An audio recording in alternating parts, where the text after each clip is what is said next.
How? Because there won't be proper blood flow to the kidneys. No. Because, yes, hypoperfusion. Because we have formula, yes? According to which effective net filtration pressure, last week also we have spoken about this, is like this. Hydrostatic pressure minus P oncotic plus P intracapsular. This is in Bowman's capsule. This is due to colloidosmotic pressure due to proteins, particularly due to albumin, and filtration pressure is their difference. So filtration pressure is hydrostatic pressure minus this. Hydrostatic pressure here depends upon blood pressure. It's the blood pressure, but not blood pressure here which we measure, but that part of pressure which is in the kidney artery, renal artery, because there it takes place in its branches. Of course, if we have drop in blood pressure, accordingly it results in decreased hydrostatic pressure, difference is becoming less, and we don't have effective filtration pressure. It has been calculated. Remember that systolic blood pressure should be minimum 90 millimeters of metrical, right? 90. For us to have effective filtration pressure, 25-30 millimeters. If it is becoming less, we don't have filtration pressure and we don't have proper filtration, due to which a lot of substances, including nitrogenous waste products, increase, potassium increases, and we have acute renal failure. In other words, what I'm telling, I'm going also slowly. I might pass through these whole slides during one lecture and we'll finish. But about each of them, you have questions, each point. And I'm telling you usually issues sometimes which are not written in textbooks. I mean, sort of practice, or maybe it's written but not in your textbook. Anyway. So, what is cardiogenic shock? From last semester, you remember, yes, we have Phillips classification, 4 classes. Philip. 1, 2, 3, 4. 1 is like 0, we don't have heart failure. Second is interstitial pulmonary edema. This is frank.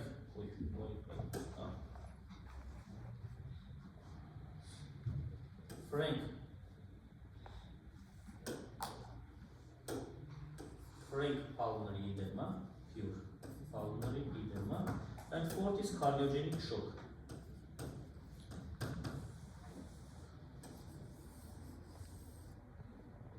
This is Phillips classification for left ventricular acute heart failure, which turns out that left ventricular acute heart failure results in acute renal failure or acute kidney injury. It is so-called pre-renal form, because then we'll pass acute kidney injury, maybe pre-renal, renal, or intrarenal, and post-renal. Now, it is pre-renal because kidneys will function, but there is not enough blood. But kidney structure is preserved. So remember, this is how we recognize that patient has cardiogenic shock. By the way, remember, patients are usually alert. It's not coma. Maybe some confusion. But unfortunately, most of our patients with cardiogenic shock are dying with alert consciousness. Like you see how the life is going away from the body. In your words, actually, like prana is leaving. It is really, you see how patient gradually condition deteriorates and is dying. Why? Because cardiogenic shock has 70-80% of mortality, which means that 7, 8 out of your 10 patients, independently, it's in Bombay, it's in New Delhi, it's in Australia, it's in New York, are dying. Prognostically, it's very bad condition. The most common cause of cardiogenic shock is myocardial infarction. So heart fails to contract left ventricle. As a result, we have drop in stroke volume, sudden drop in blood pressure, because systolic blood pressure depends upon stroke volume. We have hypoperfusion of the kidney and we have oligoanuria. So patient, of course, is lying still. Usually consciousness is not impaired. Blood pressure is less than 90/60. This is how we recognize that patient is in cardiogenic shock. In shocks independently. Maybe, for example, I don't know, septic shock. Again, we have drop in blood pressure because shock means severe impairment of blood circulation, which is accompanied by hypoperfusion of tissues, and on cellular level it is hypoxia. We have various types of shocks. The main ideas are the same. So peripheral pulse is absent, or we can hardly feel pulsus filiformis, thread-like pulse. Skin is cold and covered by cold perspiration. In lungs, we may we may listen crackles, because third is pulmonary edema. It is more severe. Heart, we may listen, for example, S3 gallop. Depends already what had happened there. Maybe acute mitral regurgitation, listen, doesn't matter. And patient has oligoanuria, all this fairy tale I was telling for this. And all these patients, as a rule, as far as I was working 10 years in ICU, cardiac ICU, for sure I was inviting a urologist and they were inserting urinary catheter. We also may do, but for example, if there is multidisciplinary hospital, there is a department of urology, they should come and insert, according to our rules. Why? And usually, but sometimes they were asking why you need. First of all, it is for the measuring of urine output, more accurate measurement. Second, they are too weak for urination. It's also physical exertion. And in urinary bag collection, by the way, it also can be cheating, because depends, it's not a horizontal level, it depends how it is filled in these milliliters, because when these cleaning ladies are draining it into a special cup, sometimes, usually differs, it's not the same, but okay. We see that no urine output, or very little. This is how we understand that patient is in shock. And when patient is coming out of the shock, vice versa, we see that urine appears in the collection bag, which is a pure happiness for the doctor. You understand that patient already is not dying. This is what, otherwise they are speaking, they are talking to you. It's not coma. Unfortunately, they completely realize. So this is very important to recognize that patient is in shock, and this is how we recognize that patients are coming out of the shock. No, I don't want to speak about the treatment. We are giving IV fluids, we are giving dopamine, dobutamine, so presoramines, we may give norepinephrine IV through the infusimate, and so on. For third year, it's not necessary. And you gradually see that this urine increases in the collection bag. So anuria should be recognized. Yes, of course, severe anuria, maybe if patient is severely dehydrated or has not taken. In the desert, it's the same. Anuria is typical for acute kidney injury of any cause. For example, you know what is crash syndrome? It is after earthquakes usually, so for a long time extremity or large part of body is compressed. And patients usually are dying, if not due to the trauma, are dying of acute renal failure. Yes. Because this myoglobin is going and is passing through these pores in the kidneys. It is already causing, it's renal variant, it is causing damage to the kidney structures, glomeruli, and patients, if you have portable or if you have chance for hemodialysis, a lot of lives may be saved or vice versa. The same was here in Armenia in 1988 after this severe earthquake in 1988. Two cities, large cities, second city, Gyumri and Spitak, were totally, not totally, but 70-80% of Spitak, but more than maybe 60% of Gyumri were destroyed. 30,000 victims, and turned out that most of the deaths occurred not only during the earthquake but after, due to acute renal failure. Because of that period were not so many hemodialysis stations, and not only, for example, we have here, what to do there? Should be portable some hemodialysis stations, should be organized there nearby, and so on. So this is really very important to understand that there is no urination.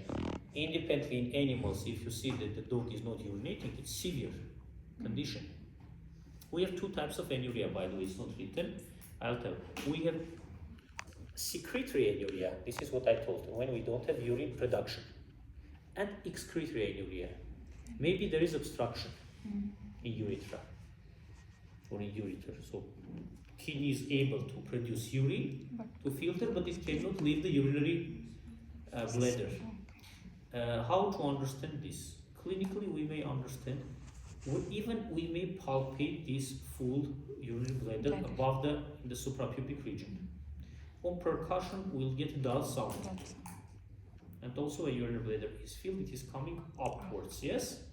And when it is empty, it is going downward. And of course, the most sensitive, when you place transducer of ultrasound device, you will see that there is urinary bladder with fluid. In this case, catheterization is solving the problem. It's very rare that catheterization catheter cannot pass. Maybe tumor, maybe old age, and so on. In this case, they are making a hole. It's called cystostomy, and stoma is formed, like externally, to drain urinary bladder. So we have secretory anuria and excretory anuria. These terms in English literature usually are not appearing. I've translated from Russian. But anyway, meaning is the same, because anuria, when we don't have urine output, why we don't have? Usually we consider this, for example, shock, at what I told you. But maybe there is production but cannot live. So this also should be in front of your eyes. And look, the organ systems, how much are interrelated. Today, 30% of my time I spent on cardiogenic shock, it's cardiology. But we see it here. For it to understand when to call a urologist, when to call a nephrologist, difference you don't remember, yes? Of nephrologist and urologist. Urologist is a surgeon. It's a surgical discipline. Nephrologist is a therapeutic internist. Diseases are different, but sometimes interrelated, maybe both, maybe. So here you understood polyuria may be diabetes insipidus, diabetes mellitus, and so on. Oliguria, anuria, almost the same causes. Frequency of micturition. Frequency of micturition depends upon a lot of factors. Again, fluid intake, how much. There are some drinks, for example beer, which increases the frequency. First of all, due to volume. Second is due to composition. I don't know what is there, but it is stimulating kidneys. And even there is such an approach. If there is kidney stone disease and its stone is not too large, should go. Sometimes doctors recommend to take beer because it is giving more urine, and with the urine flow, this calculus may leave the urinary tract and may appear in the urine. That's one of the versions. Frequency of micturition, but increased frequency of micturition is very typical for urinary tract infections, classical for cystitis. Each 5 minutes they are going to washroom, and in small portions.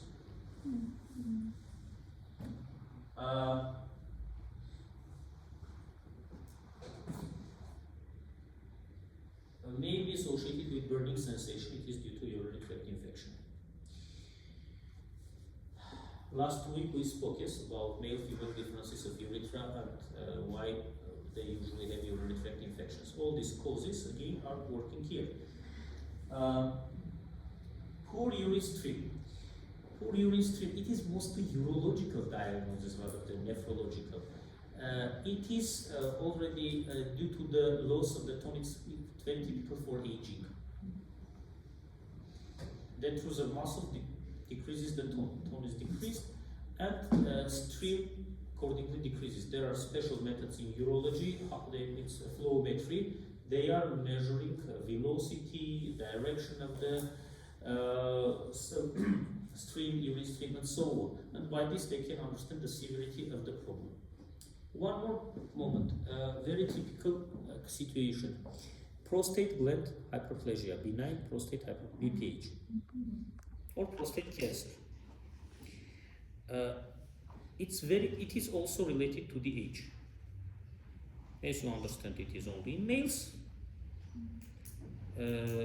From this point of view, catheterization of the urethra in females is much more easier than in males. For example, for females, our nurses easily were doing without even invitation of any urologist. But for males, even very experienced urologists sometimes may not pass because it's convoluted, maybe inflammation, maybe there is narrowing, maybe there is tumor, and so on. Not always is possible.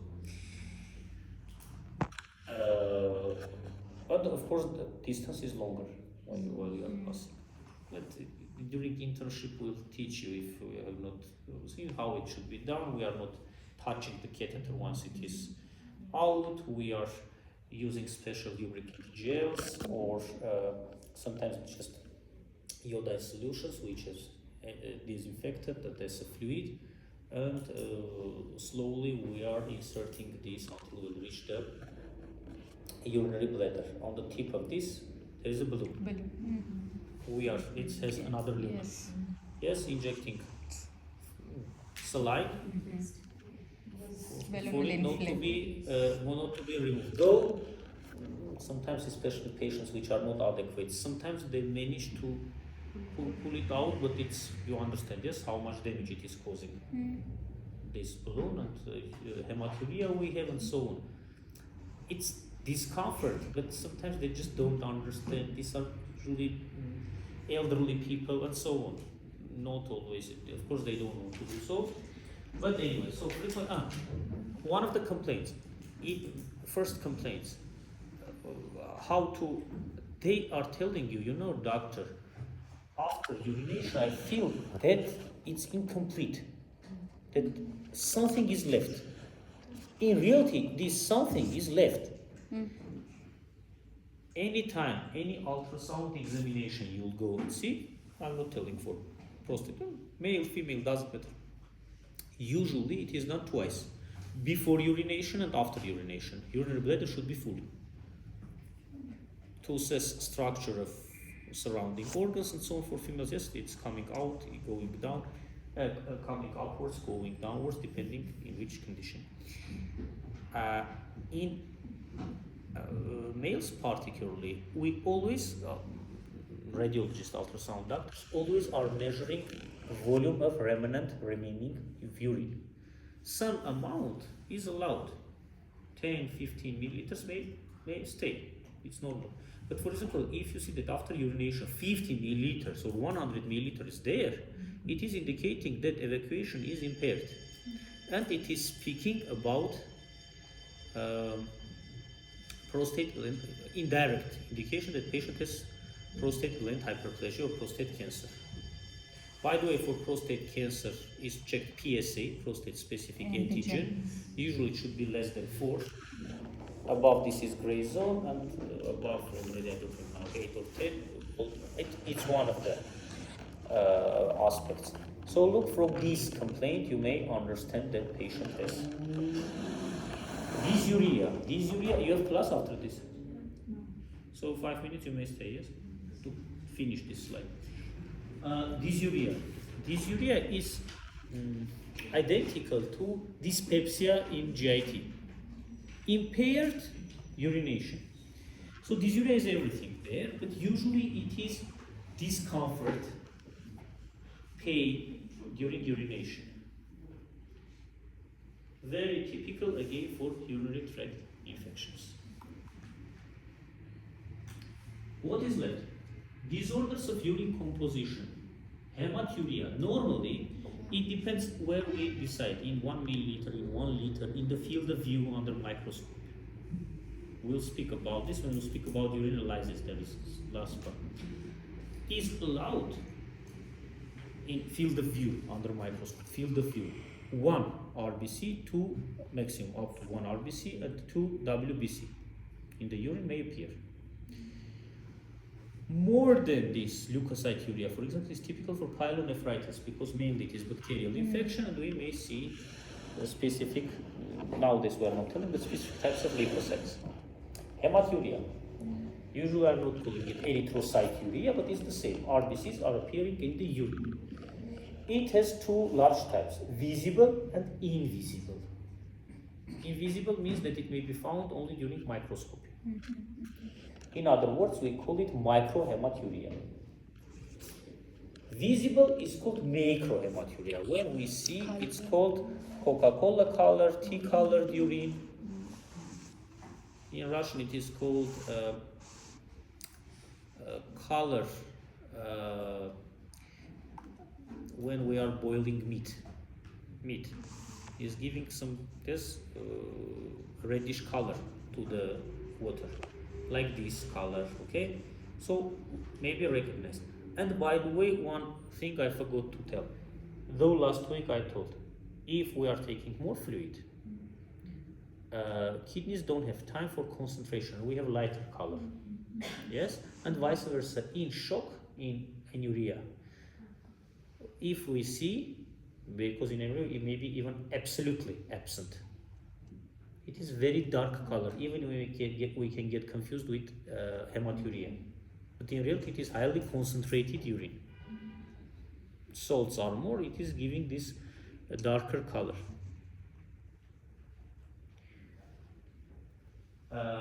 So again, hematuria.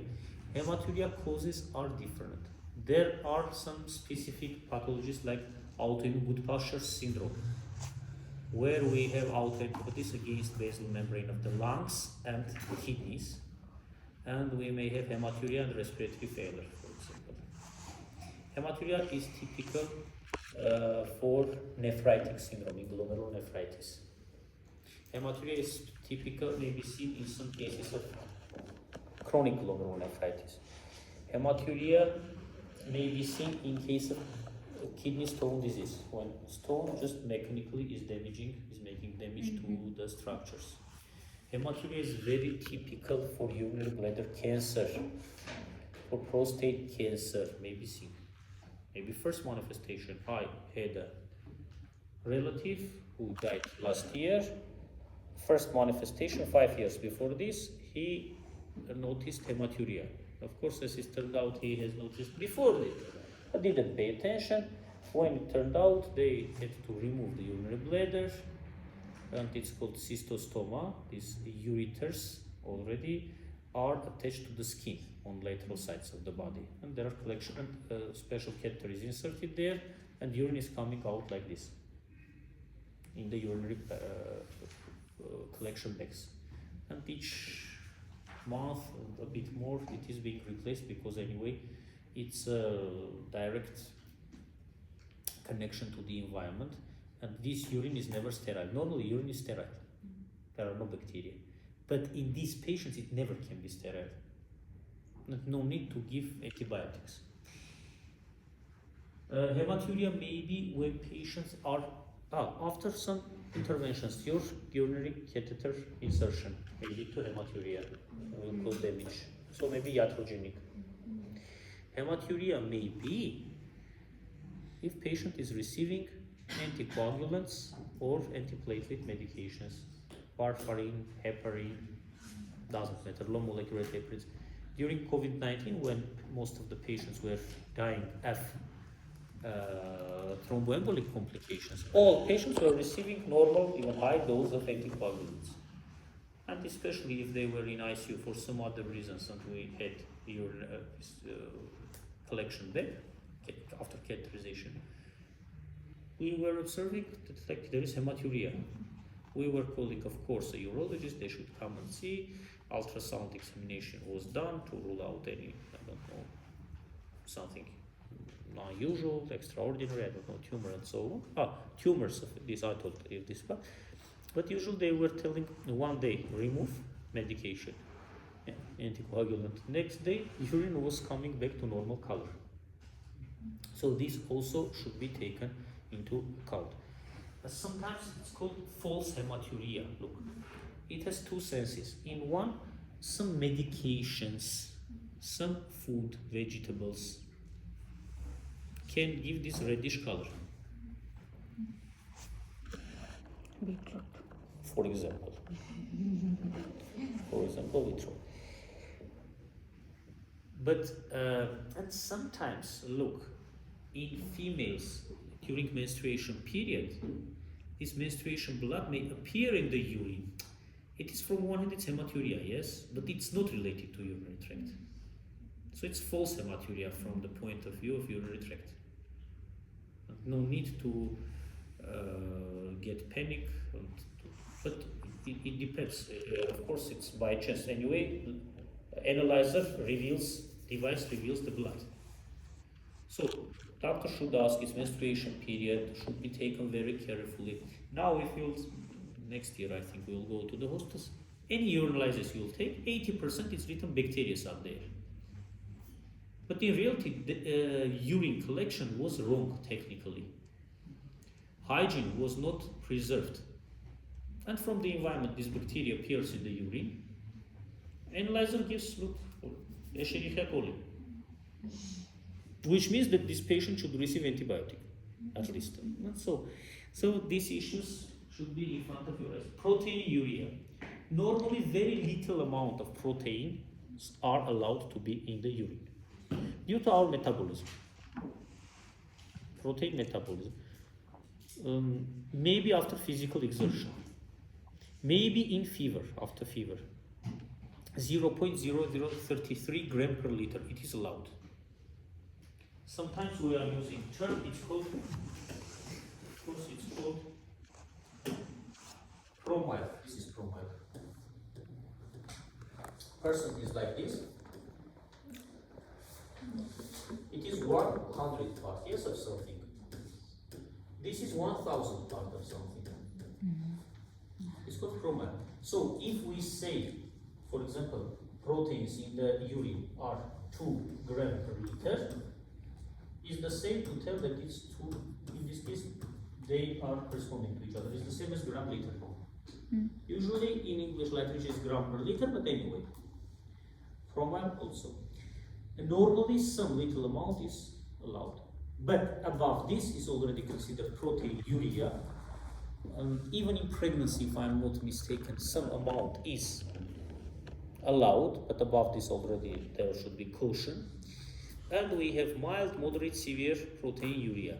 Remember, just by the way, that proteinuria, for example, 1 gram per day, 1 gram liter, or we are using per day in 24 hours. 1 gram per day. What's the difference? Difference depends upon urine output, volume. For example, if we are telling that in patient's urine there is 1 gram per liter protein, and patient's daily urine output was in total 1 liter, it is 1 gram per day. In this case, it's the same. But if it has 2 liters urine output, this means 2 grams per day, though 1 gram per liter. So should be very attentive. Remember, it is moderate. It is one and above is moderate proteinuria. But if daily, more than 3.5 grams per day, remember this, it is called massive proteinuria, or proteinuria of nephrotic range.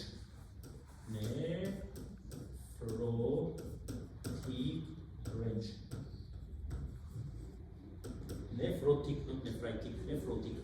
And it is typical for nephrotic syndromes. Nephrotic syndrome starts from this.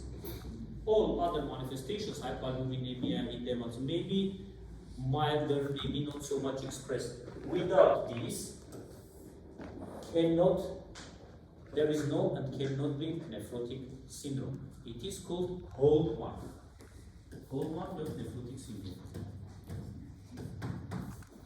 So proteins are not allowed this much. Again, 3.5 grams per day, which means that, for example, if in patients urinalysis, you'll see that is written 2 grams per liter. 2 grams per liter is not of nephrotic range. But if patients' daily urine output is 2 liters, already it is becoming 4 grams per day. 4 already is more than 3 or 3.5. Already it is becoming nephrotic range proteinuria. That's why either it's written gram per 24 hours or gram per day.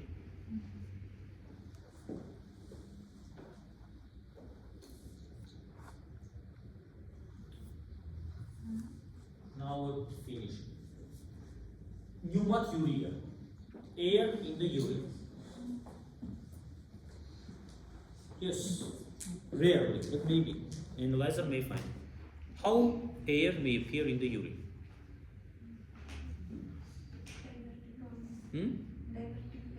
Fistulas. For example, in Crohn's disease, in ulcerative colitis, which means that with GIT there is a connection. Or maybe if it is complicated by fistula formation with the urinary tract. Now maybe it is opening in the urinary bladder. Miscellaneous means a lot of factors. For example, miscellaneous is when we find some medications in the urine. Medications, I don't know, to find sperm in the urine, in already andrological problems and so on. Miscellaneous may be to find some specific substances in the urine. So we'll speak, we have urinalysis. A lot of things may be found. Pain. About the pain, last week I told kidneys are lacking in pain receptors, but capsule has, and pelvic region has. So urinary tract infections, hydronephrosis, pyelonephritis, paranephritis, surrounding it, are associated with the pain in lumbar region. Remember that term costovertebral angle between vertebral column and 12 rib. Then we'll perform palpation, percussion in that region. And increased blood pressure, already no need to tell that very often urinary tract problems, urinary system problems, renal problems more exactly, because there are 2 chapters in Chamberlain. One is written renal system. Second is genitourinary system. We are mainly speaking about renal system. We are not speaking about sexually transmitted diseases. We are not speaking, I don't know, about urological diseases and so on. Mainly we are speaking about nephrological disorders. But of course, system part is the same, but we will not speak about, for example, I don't know, gonorrhea. We will not speak about chlamydia and so on, which may affect the urinary tract as sexually transmitted disease. So, we have spoken protein, we have spoken miscellaneous.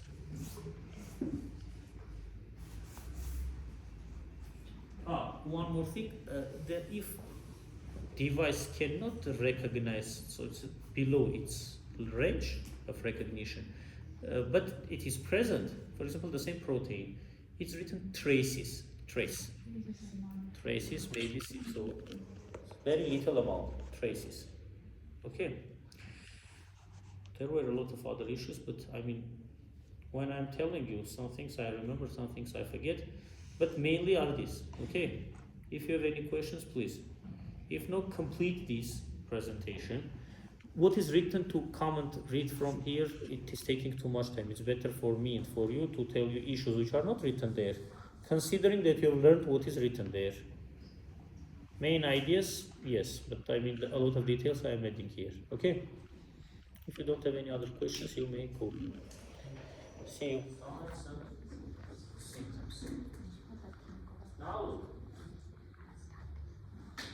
signs and symptoms. Urinary system problems.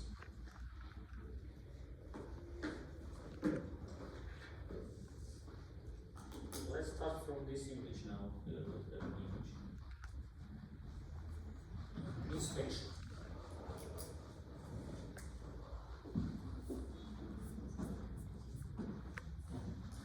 This image, look. So, in front of you is a typical person who has chronic kidney disease or has chronic renal disease.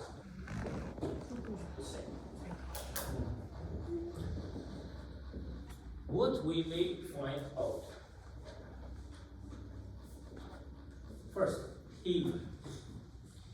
Why pale? Why?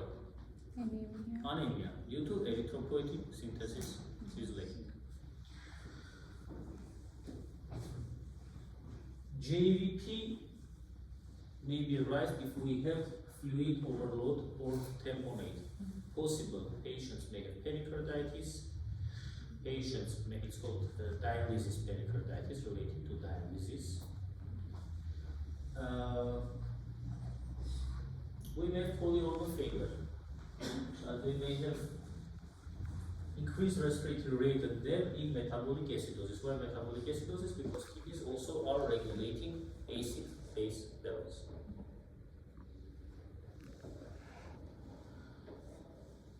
Pulsus paradoxus in pericardial tamponade. You remember paradoxal pulse? Last semester we spoke about this. Paradoxal pulse means that on inspiration normally blood pressure increases. In this case, if we have fluid accumulation in the pericardial sac, on inspiration blood pressure drops. It's called pulsus paradoxus, paradoxical pulse. Why? Because look, imagine. How can I imagine? I draw this side. No. Imagine this one.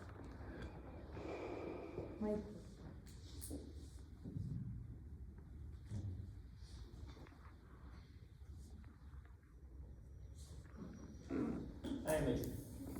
This is heart.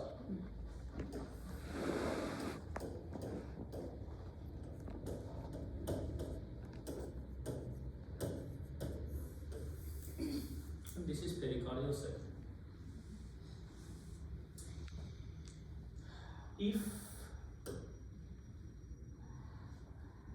If we have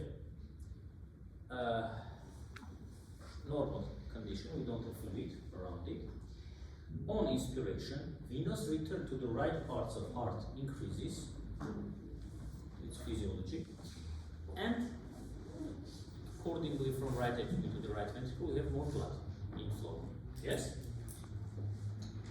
Which means that right ventricle dilates. Dilation occurs where? To this side, yes, interventricular septum, and to this side, laterally. Okay? But now imagine that we have a cardiac tamponade. There is fluid which is compressing from this side. It cannot dilate here. Only dilates here. Decreases. Left ventricular cavity. So interventricular septum is shifted to the left. Decreases left ventricular cavity size.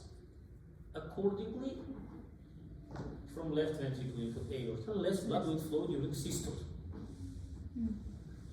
Which means drop in blood pressure. This is called paradoxical pulse. But mainly we need drop more than 10 millimeters of mercury column on inspiration. It is paradoxical pulse. You may open the lecture cardiovascular system of last semester. There you may find these issues more detail. And also, what about the pulse? Pulse on inspiration, normally on inspiration, pulse increases. Here we may have a loss of pulse due to drop in blood pressure on inspiration. Okay, we may not find. Because you remember, pulse has had strength, pulse had amplitude and so on, yes, peak. This depends not only but largely upon blood pressure value. Blood pressure drops, pulse may even disappear. For example, in cardiogenic shock, we don't feel pulses. It's called thread-like pulse, pulsus filiformis. Okay? So this is the explanation of this paradoxical pulse, which may be here if we have fluid accumulation in pericardial cavity, like pericarditis in nephrological patients, in patients with dialysis especially. Next. What we may see?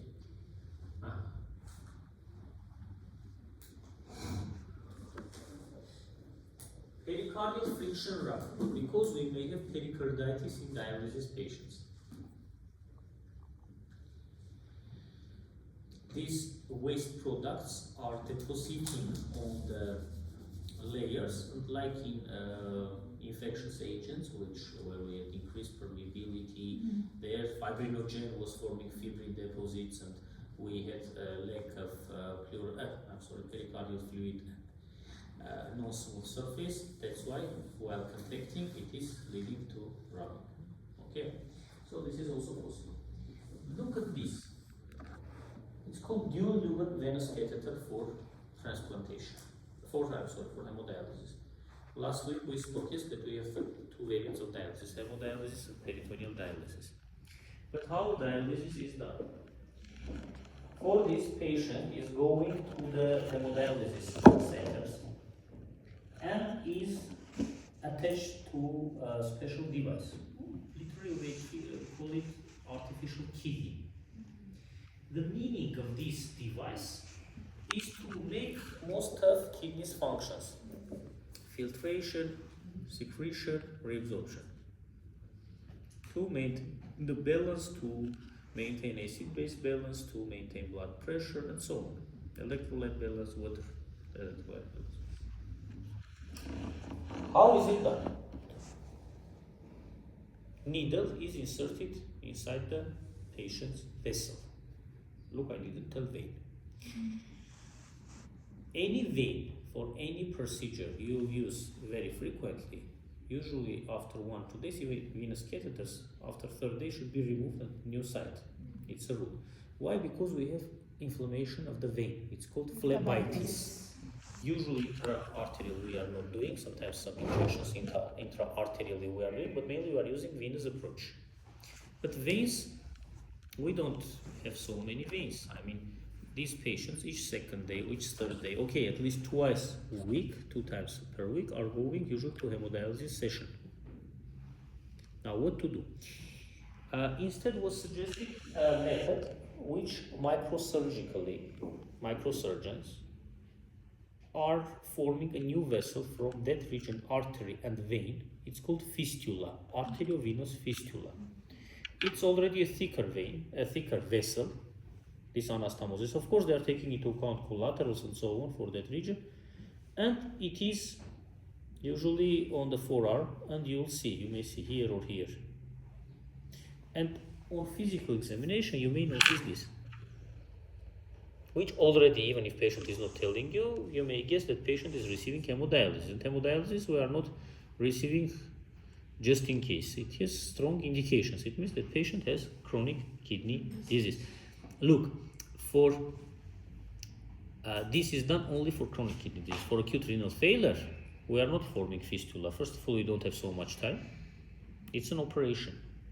But for fistula to heal, it takes in average a month, like this, a bit more, a bit less. So you may not perform operation, the next day start to use this. Fistula should be formed, should work. Vice versa also happens. If you are not using fistula, it occludes. Because for any vessel, there needs to be flow inside it. If not, this is an artificial vessel. Will decrease in size, it may obliterate. So, and here we may see arteriovenous fistula for dialysis access. Here, depends where. Usually on the forearm, or maybe on the arm. And this may be used lifelong. It's like this thickness vessel. No? You may see even. So, I mean, not the vessel, but under the skin it is felt. It is visible.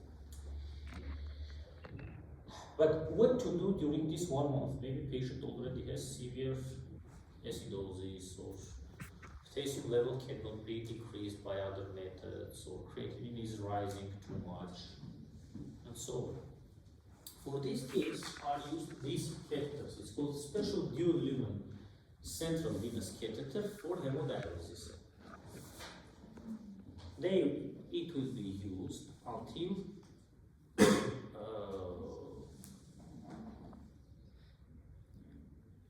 fistula is healed, and then this is removed, and already patient starts to use fistula. Why we cannot keep it longer, this central catheter? First of all, it's unpleasant. It is, as you see, on the neck, like somehow they are covering it. But anyway, okay, imagine summer what to do with it. Second, it's a source of infection anyway, it's connection to the environment. Third, now I'll tell you a case which just happened just now. I was the same now, a bit in details. I mean, for 6th-year students, they are passing differential diagnostics in nephrology. I talked to them this story. A real case just now is ongoing. The patient is just now healing. My patient, 45 years old female. Had since childhood diabetes mellitus. Their grandmother was my patient when I was on my military service in Karabakh. Her grandmother was my patient. Then it was 10 years ago, more than 10 years ago. Then they somehow one of the aunts saw me, and then before New Year they found me. They came for her. So 45 years old, diabetes mellitus, already is receiving hemodialysis because of chronic kidney disease. Going forward, for me not to jump up to the end, we have these slides I will show you. Believe me, the main two causes of chronic kidney disease are extrarenal. It is diabetes mellitus, first of all, independently type 1, type 2, and arterial hypertension. So, why she came to me? Because she had uncontrolled blood pressure. To be honest, up to nowadays, it's very rare that I not bring to normal level, but there is a problem. Patients with hemodialysis. So, each third day, for example, she's going to hemodialysis. She's a highly educated person, at higher positions there. Here also is head of the department and so on. Not that.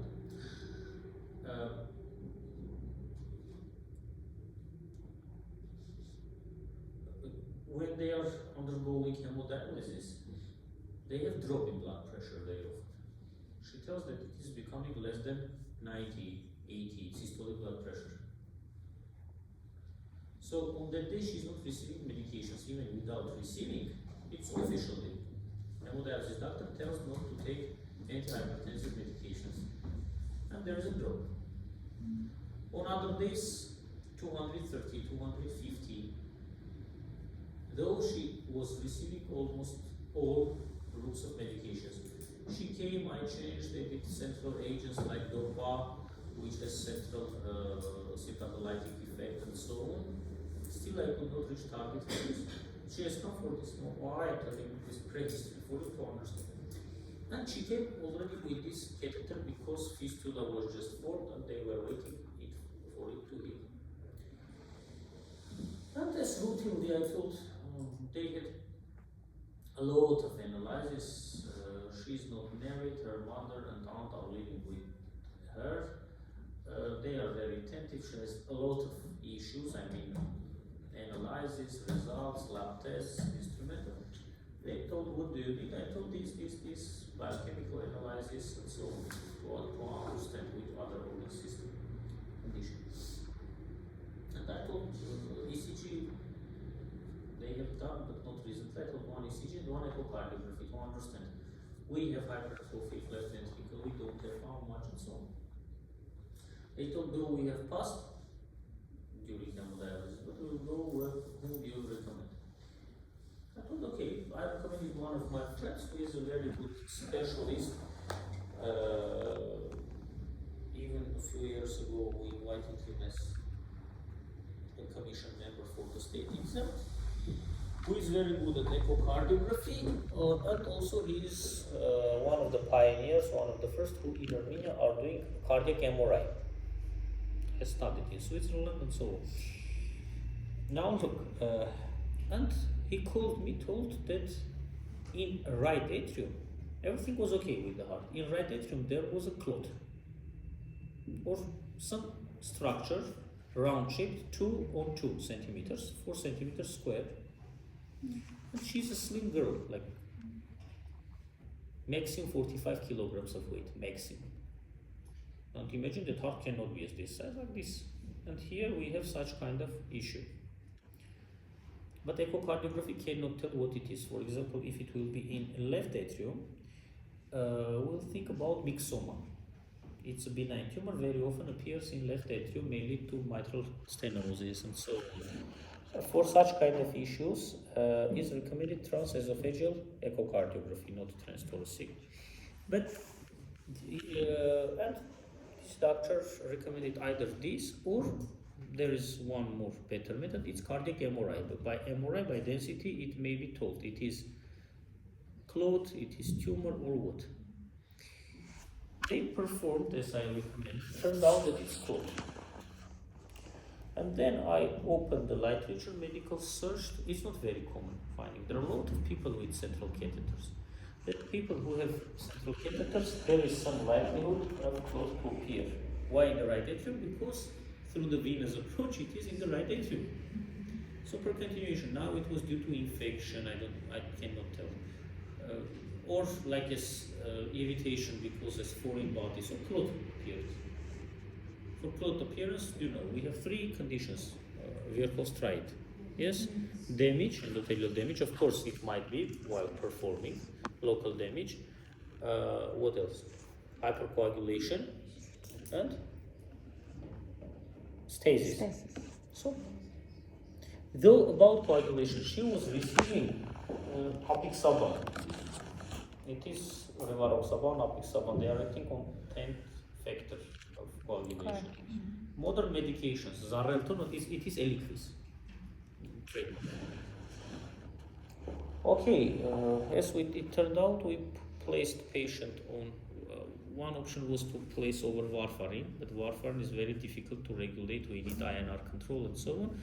We decided to continue like observation. After 1 month, we saw that this clot should become at least smaller. It was the same. Then I thought it's not a deal. You should seek for a cardiac surgeon's consultation.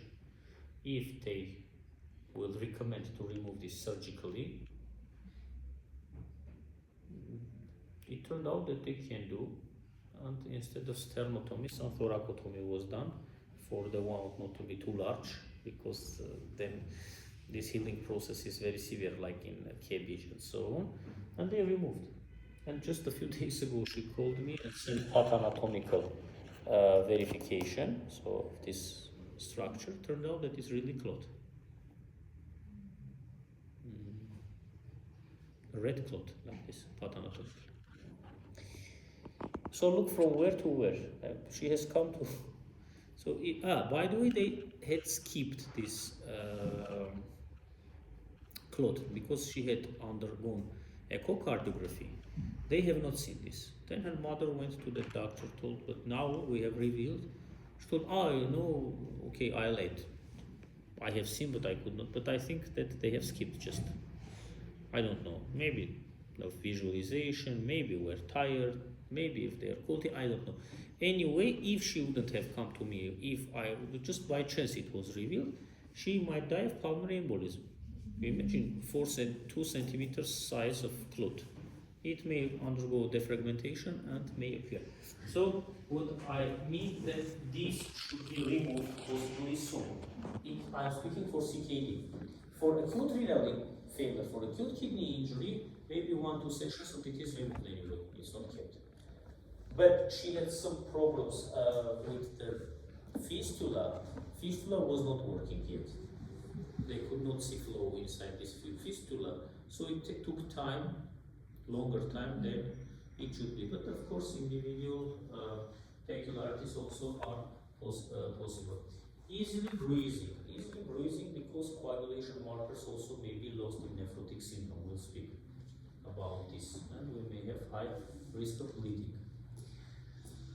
Transplanted kidney, missing right or left with overlying scar. First of all, is typical site of incision for transplantation.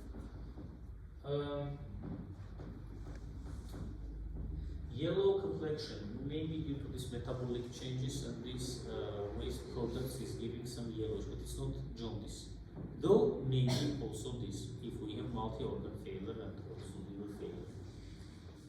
This we have spoken. Peripheral neuropathy. Why?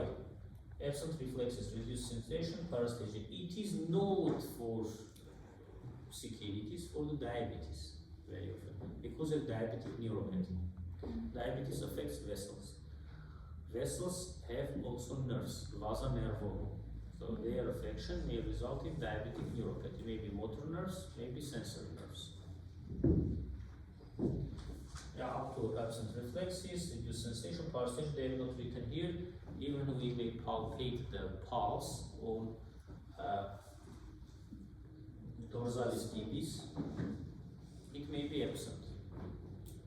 It may be absent due to diabetic angiopathy. At that time, we are checking here around the perineal artery because it is collateral. Maybe there is flow. If both are absent, it means that very soon here will develop diabetic foot, which may lead up to gangrene, up to amputation. This is just by the way.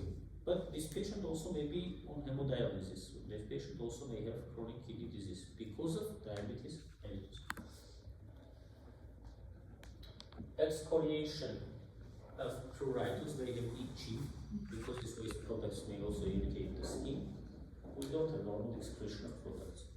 And last week we spoke that kidneys perform function of excretion of endogenous and exogenous products like medications.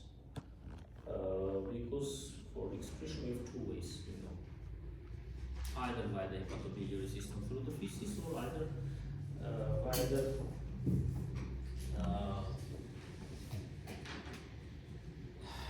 urinary tract, by the kidneys through the urine.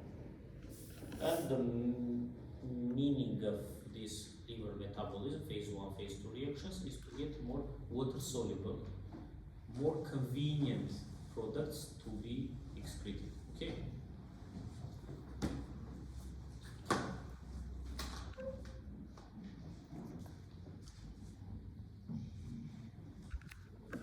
What else? Now look. Brown line pigmentation of hairs. Maybe leukonia here, white strips. Why? Due to the lack of the albumin. In one case we have plasticine liver cirrhosis because there is a lack in synthesis. But in nephrotic syndrome it also may be lost.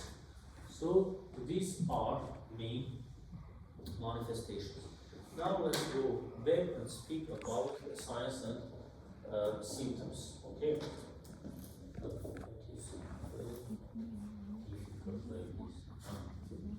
So, what we may have, which kind of disorders?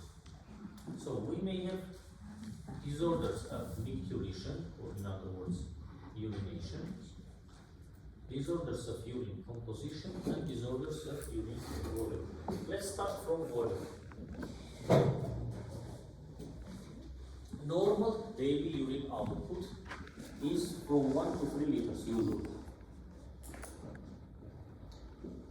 It is also called diuresis. I told you, yes, this term. Remember, daily urine output is called diuresis. DS, day, and uresis, urination. Of course, it depends upon a lot of factors. It depends how much fluid patient has taken, about the environmental temperature, about the physical exertion, and so on. Of course, in hot weather, we are losing more, we are taking more. In cold weather, opposite. So it plays a role. or we are running 10 kilometers, of course we need water.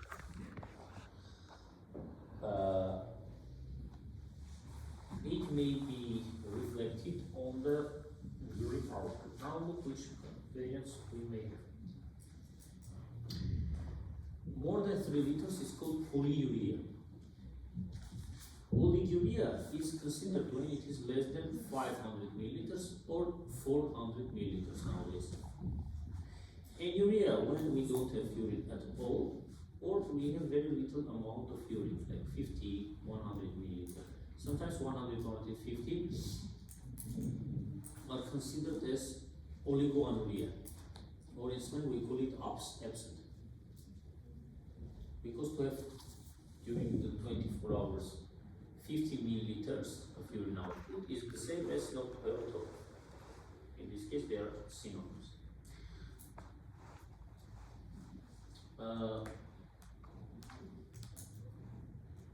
When we may have polyuria, by the way, these slides I have composed based on Chamberlain. I'm not telling that all information is from there, but for you not to have any, not to feel any differences between the variants.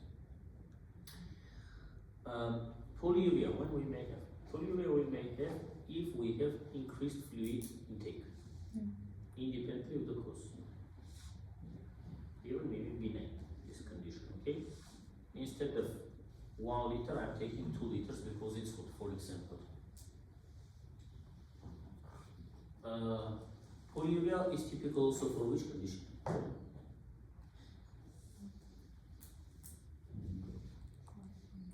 Diabetes, mellitus. We have polyuria, polydipsia, polyphagia. 3 P's. Okay? Polyuria, polydipsia, they feel first more, they are taking more, and they are eating more. And you now put this more.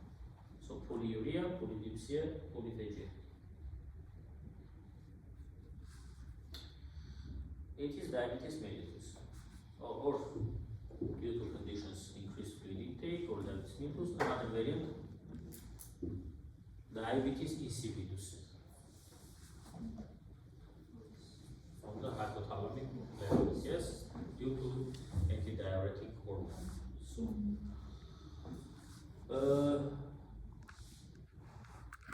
oliguria when we may have low urine output. Mostly it is written in your textbook. But for example, if we are taking less fluid, if we are dehydrated, if we are in the desert, I mean under the direct sun, if